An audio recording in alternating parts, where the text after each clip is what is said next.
И четко для себя усвоить, что украинец украинцу не враг. А вот кто враг украинцу, помимо расистов, это чиновник, это госаппарат. Четко обозначить. Всем привет! Вы знаете, вчера провел стрим, классный, кстати, стрим получился, почти 4000 человек одновременно, более 2 часов, там за сутки почти 60 тысяч просмотров, советую даже посмотреть в повторе. О чем мы там говорили? Мы говорили о том, что каждый день просыпаешься и видишь какую-то новость по ущемлению прав, свобод людей и, главное, перспективы нахождения на территории Украины. Другими словами, власть просто каждый день вбрасывает какой-то новый закон, законопроект или просто дурацкую идею. И в основе этой идеи всегда лежит, как ограбить население. И поскольку второй Черчилль молчит, как будто бы он не видит этого, а он, конечно же, видит, или он как будто бы не понимает, а скорее всего не понимает. И я вам хочу сказать, что, скорее всего, просто нет других вариантов. Вы послушайте, свое мнение, пожалуйста, в комментариях напишите. Скорее всего, нет других вариантов, кроме как есть какой-то все-таки план, и все идет к какой-то конечной цели. Все мы знаем, все мы видели официальные цифры, сколько людей выехало из Украины из-за войны. Плюс есть цифра, которая нигде не озвучена, это сколько людей нелегально или полулегально выехало из Украины. И я вам хочу сказать, я этот прогноз давал ровно год назад, и сейчас я где-то подтверждаю в своих мыслях.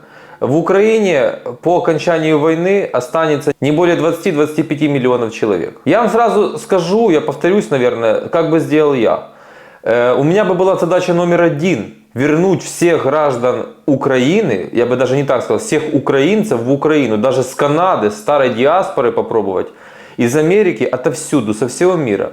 Поставить это как национальная идея. И если бы президент так ставил задачу, то дальше следовал бы вопрос, а что для этого нужно делать? Экономическую свободу, экономические возможности, перспектива, защищенность и так далее. Далее по списку. Вместо этого что мы видим? Сегодня утром новость, значит, дятел очередной слух народа. Понятное дело, что это олигархи, какой-то там картель, возможно, владельцев сетей заправок, зарядили его.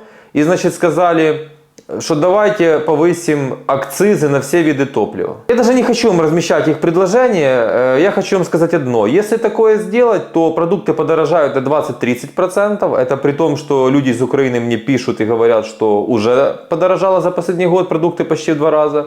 А, например, услуги такси и другие транспортные услуги подорожают где-то на процентов 40-50. То есть, давайте более простыми словами. Вас опять ограбят, вы во время войны опять заплатите. Тот от вас станет богаче, чиновники и олигархи. Все. Следуя логике, я делаю вывод. Для кого создана Украина? Для чиновников. Потому что олигархи это как бы уже следствие действий госаппарата и системы государственного управления Украины. Так вот, давайте задаваться себе вопросом. Ведь очень многие люди хотят вернуться в Украину со всех стран мира, куда пришлось уехать. Ну, кто-то не вернется, но я уже говорил, где-то половина точно вернется. И в какую ситуацию попадут эти люди? Эти люди приехали мало того, что с нормального общества, с цивилизованного общества, с нормальной экономической системы, с системы, где есть кредитование, в общем, с понятных правил игры, где верховенство права, закона. И сейчас эти люди попадут опять в мясорубку вот этих вот таких решений, предложений чиновников. Какая реакция последует? Последует разочарование. А теперь давайте представим, если реально в Украине останется 20-25 миллионов людей, из которых, поверьте мне, миллионов 7-8 будут только пенсионеры. Добавьте детей, добавьте, вернее, отнимите тех, кто будет работать на государство, таких огромное количество, или на олигархов на крупных заводах. И там останется активного населения миллионов 7. И что 7 миллионов могут сделать? Вообще на территории такой огромной страны, неважно в каких границах мы останемся, меньше чем сейчас точно не будет. И даже если 20-25 миллионов взять на такую территорию, это очень мало. Плотность населения катастрофически низкая. А самое главное, чем меньше населения, тем меньше экономический потенциал. Но я еще раз говорю, я по-другому просто не могу объяснить вот эти все действия. Ну это же невозможно так, чтобы чиновники говорят: приедете, накажем, вот тебе налог, вот тебе электроэнергия для бизнеса подорожание в 2 раза, вот тебе подорожание электроэнергии просто для бытовых целей в 2 раза, вот тебе налог на волонтеров, там за карточки НБУ взялись, потом переобулись, увидели общественный резонанс. Кстати, еще одно доказательство, что такое медийное давление. Только инсайт прошел, документы в прессе появились, тут же все накинулись, они уже переиграли, откатились на шаг назад, начали там уже оправдываться. Ну, в принципе, вот так это работает. И, судя по всему, наша судьба – это вот так вот сопротивляться. Они всегда будут пытаться нас уколоть. Наша задача всегда будет защититься и нанести такой медийный контрудар. По сути, всегда находиться в состоянии медийного контрнаступления. Если честно, слабо себе представляю, как можно делать бизнес в таких условиях, даже для предпринимателей, которые уже ко всему адаптировались и у которых, в принципе, успешно идет бизнес. Просто-напросто люди будут просыпаться, и в то время, когда они будут ехать на работу, они откроют ленту новостей, будут открывать ленту новостей, просматривать там телеграм-канал, и там будет написано: а вот правящая партия рассматривает ввести вам такой налог, а там вас пытаются будут защемить, а там вам это повысить, а там вот это у вас отнять право.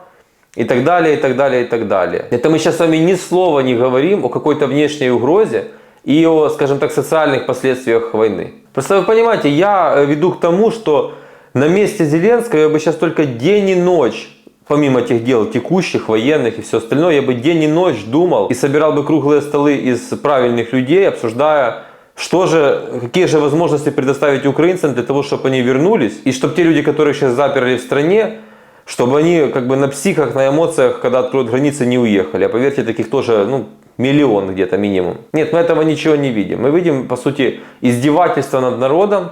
И я вам скажу даже больше. Мы видим такое, как бы в такой мере издевательство, такой уровень этого издевательства, которого, пожалуй, не было ни при одном президенте Украины. Ведь если сейчас взять реальный сектор экономики, единственное, что там может жить, это то, что живет благодаря системе единого налога. То есть там ФОП, вторая, третья группа, там юрлица могут быть на третьей группе. Это единственный шанс там сейчас как-то пропетлять и как-то выжить. Если сейчас государство туда залазит своей лапой или залазит лапой в карточные переводы, все. Все те преимущества, которые были не благодаря, вопреки в Украине, не преимущества, а, скажем так, вещи, где можно было как-то жить и что-то заработать, вообще самореализовываться, они просто-напросто будут закрыты. На стриме рассказывал отдельная каста народных депутатов и там всяких других деятелей. Они пытаются поссорить народ, люди ругаются, отправляют друг друга под Бахмут. Что-то не понравилось, почему не в ЗСУ, языковой вопрос. Понимаете, это грязня внутри, чиновники будут аплодировать, хлопать и делать свои дела. То есть добились, они будут отвлекаться на вот эту ерунду, а мы будем делать свое. Тогда возникает самый главный в этой ситуации вопрос: за что тогда идет война? Ведь даже такая уже заезженная фраза, как европейские ценности, она же за собой как бы влечет совершенно другое.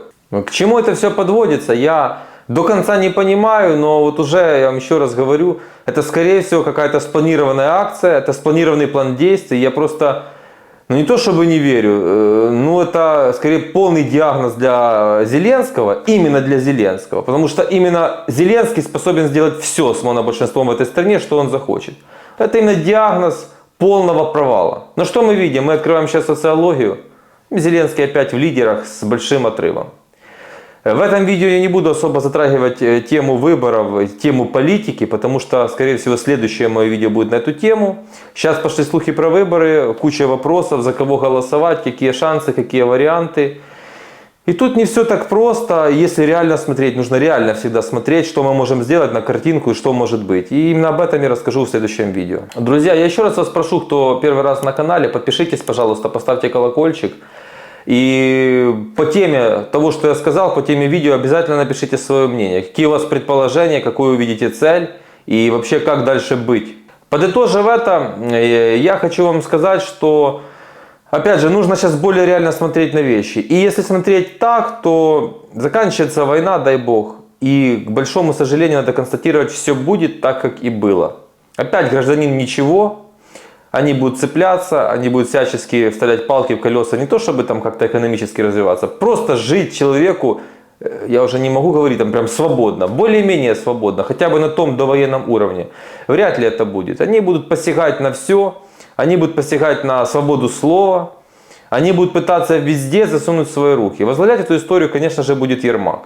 Будет борьба местной власти с центральной властью, это именно то, что сейчас происходит.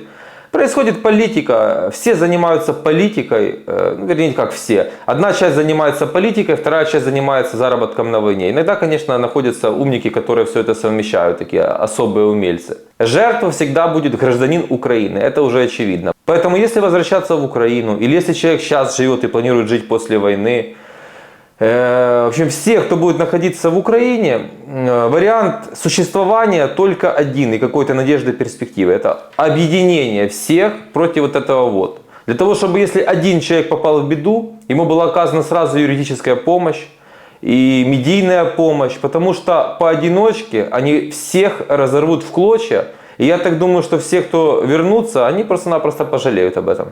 Просто человек такое существо, что как бы тягу и любовь к родине отменить, перещелкнуть невозможно, даже если тебя там, например, сильно обидели, или какие-то, ну, у многих там плохие воспоминания, всякие психологические факторы, кому там дом попал в ракету, я очень много постов на эту тему видел. В общем, куда ни плюнь, везде будет проблема, и ее нужно будет как-то решать. Сейчас, слава богу, соцсети позволяют хотя бы просто в этом вопросе координироваться. И еще раз говорю, поддерживать друг друга. И запомните, если будете друг друга пытаться сожрать, предъявить претензии, ничего не будет. Нужно быть более зрелыми и просто сконцентрироваться на своей жизни. И четко для себя усвоить, что украинец украинцу не враг. А вот кто враг украинцу, помимо расистов, это чиновник, это госаппарат. Четко обозначить. Вы должны их презирать, просто презирать. Они не могут выйти на улицу спокойно, они не могут спокойно посидеть в ресторане, вы их презираете, вы их терпеть не можете. Потому что они портят вам жизнь.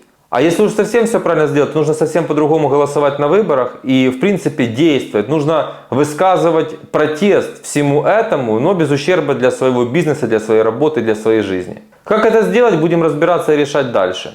До этого еще в конце концов нужно дожить, но поверьте мне, и, пожалуйста, не программируйте себя так, и когда общаетесь с родственниками, там, со знакомыми, с близкими, не думайте, что вот есть война, и за этим больше ничего не стоит. У них все бурлит, жизнь бурлит помимо войны. Они как раз очень хорошо готовятся к самому ближайшему будущему, послевоенному будущему, к мирному будущему. И вот там, я вам честно скажу, честно, неприятно, но честно, последний шанс что-то изменить. Спасибо, что досмотрели видео до конца. Подписывайтесь, лайк, колокольчик. Пока.